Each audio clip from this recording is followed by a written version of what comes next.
Buenos días. En primer lugar, pedirle disculpas a los miembros de la comisión por llegar tarde, porque he tenido que estar en revisión hospitalaria y no he podido llegar antes.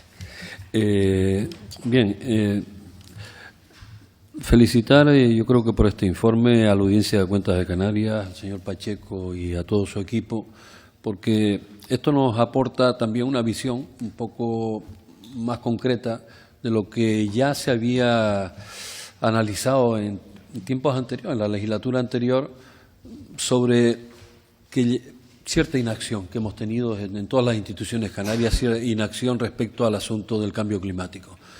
El Gobierno de Canarias en 2010 tuvo el acierto, con don Faustino García Márquez al frente y su equipo, de crear lo que fue la Agencia Canaria de Desarrollo Sostenible y Cambio Climático.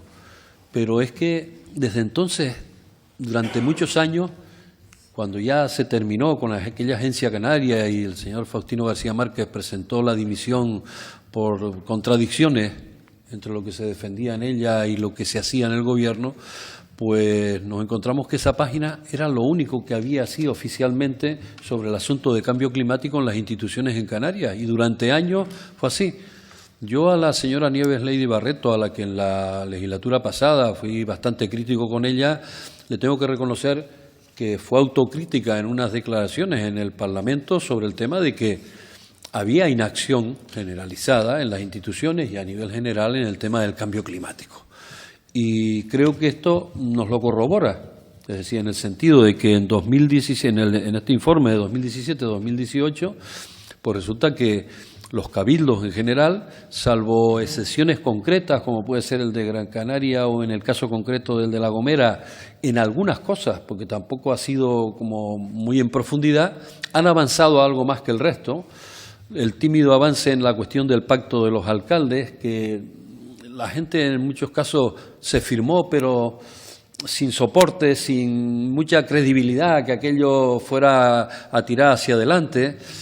La pérdida de efectivos económicos por parte de las instituciones canarias, que no se ha acudido tal vez a lo que ha sido pues la financiación europea, internacional o la estatal también. Y creo que posiblemente para un futuro informe, porque después otra situación posterior que hubo, y ya con el anterior Gobierno en la legislatura pasada, fue la creación del Observatorio Canario del Cambio Climático, que tampoco se condujo a buen término, ¿no? Es decir, aquello estuvo medio paralizado un año y pico.